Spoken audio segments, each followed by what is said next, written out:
Assalamualaikum everyone. Welcome to my YouTube channel and today we will discuss female reproductive organs. आज का हमारा topic of discussion है uterine tubes, जिनका दूसरा नाम फिलोपियन ट्यूब्स भी है। यूट्राइन ट्यूब्स या फिलोपियन ट्यूब्स के लिए हम लोग वर्ड यूज़ करते हैं सैल्पिंग्स।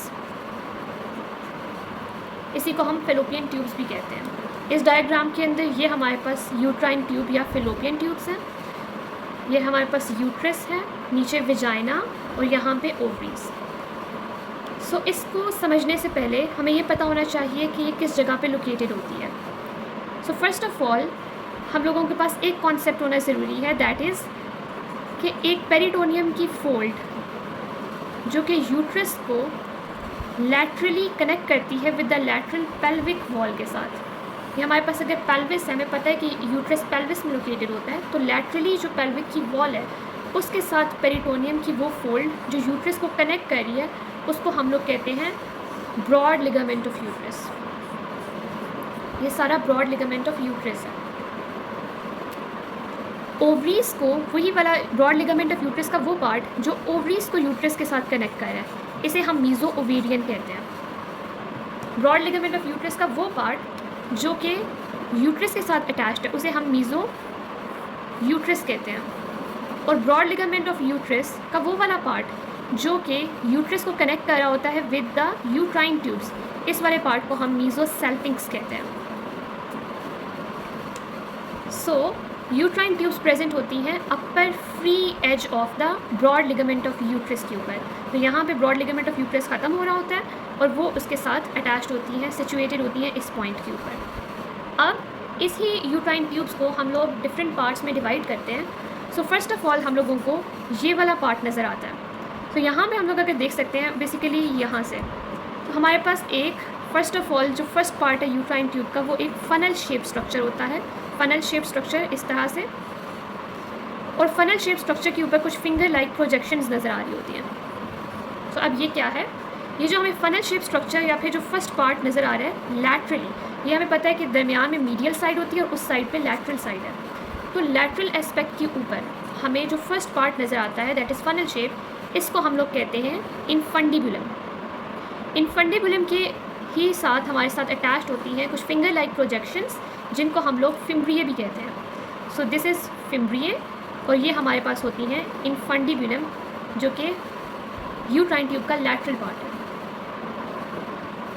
अब नेक्स्ट हम लोग देखते हैं कि जो ये फिम्ब्रिए होती है ना, इनमें से एक फिम्ब्रिए बाकी फिम्ब्रिए के मुकाबले में थोड़ी सी लेंथ वाइज ज़्यादा होती है और वो जाके ओवरीज के साथ अटैच्ड होती है।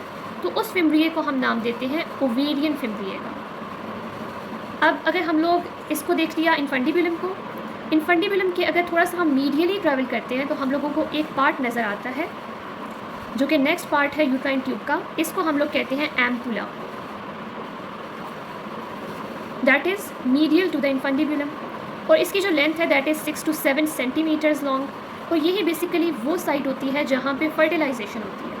हमें पता है कि ऊ साइट या सेकेंडरी ऊ साइट जो कि प्रोड्यूस हो रहा होता है वो ओवरीज के अंदर प्रोड्यूस होता है। ओव्यूलेशन के टाइम पे वो ऊ साइट रिलीज़ हो जाता है और फिर वो वहाँ से ट्रैवल करता हुआ यूट्राइन ट्यूब में आता है। तो बेसिकली यही वो साइट है जहाँ पे हमें पता है कि स्पर्म्स जब बॉडी के अंदर एंटर होते हैं तो स्पर्म्स फिर उसके बाद यूट्रस से ट्रैवल करते हुए एंड देन यूट्राइन ट्यूब्स के थ्रू वो आ जाते हैं इस पॉइंट पे, और यहाँ पे ही oocyte एंड स्पर्म फ्यूज़ करते हैं और फर्टिलाइजेशन का प्रोसेस होता है। So ampulla is the site of fertilisation. उसके बाद अगर हम नेक्स्ट देखें, एम्पुला के थोड़ा सा मीडियली अगर हम देखते हैं तो this is an other part of this uterine tube और इसका नाम होता है isthmus. Infundibulum, ampulla and isthmus. Isthmus 1 to 2 centimetre long होता है और इसकी कोई ऐसे सिग्निफिकेंस नहीं है, जस्ट ये ट्रांसपोर्ट ऑफ oocyte या फिर जो फर्टिलाइज्ड एग है उसकी ट्रांसपोर्ट में मदद करता है। लास्ट पार्ट हमारे पास आ जाता है ये वाला जो कि यूट्राइन ट्यूब के अंदर होता है। इसको हम लोग इंट्राम्यूरल पार्ट भी कहते हैं, यूट्राइन पार्ट भी कहते हैं। नेक्स्ट हम लोग डिस्कस करते हैं ब्लड सप्लाई ऑफ यूट्रस। तो ब्लड सप्लाई के लिए हम लोग देखते हैं कि this is the abdominal aorta. Abdominal aorta आगे आके डिवाइड हो जाता है इनटू कॉमन आइलियक आर्टरीज़ में। कॉमन आइलियक डिवाइड हो जाती है into external iliac artery and internal iliac artery.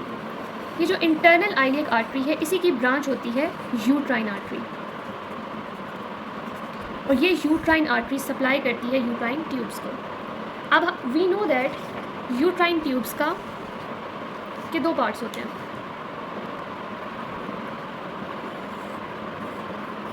Uterine tube का हम लोग डिवाइड कर देते हैं मीडियल हाफ में और लैटरल हाफ में। ये इसका मीडियल हाफ है और ये इसका लैटरल हाफ है।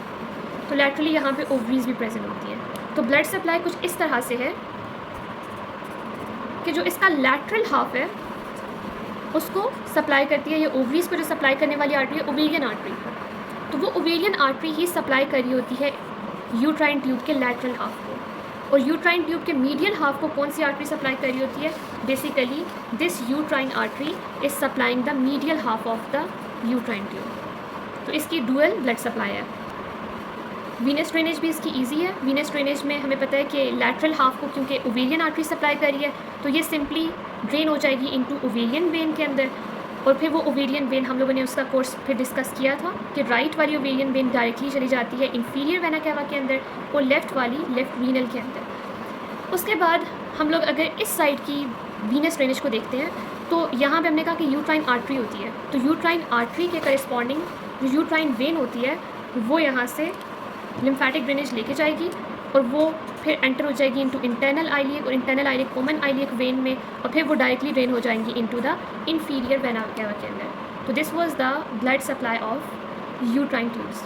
और लिम्फेटिक ड्रेनेज के लिए वी नो दैट कि यहाँ पे क्योंकि ओवेरियन आर्टरीज भी होती हैं और वो एब्डोमिनल एओर्टा की ब्रांच है तो ये भी ड्रेन होती है into the pre aortic and the lateral aortic lymph nodes के अंदर। लास्ट में हम लोग डिस्कस करते हैं इसकी नर्व सप्लाई। तो नर्व सप्लाई में दो तरह की नर्व सप्लाईज हैं, सिंपैथेटिक एंड पैरासिम्पैथेटिक। तो सिंपैथेटिक नर्व्स T10 से लेकर L2 तक होती हैं, और पैरासिम्पैथेटिक नर्व्स की जो ब्रांचेज हैं वो कौन सी हैं? उसमें भी दो आ जाती हैं, लैटरल के लिए वेगस एंड मीडियल के लिए पेल्विक स्प्लैंक्निक नर्व जो कि S2 से S4 तक है।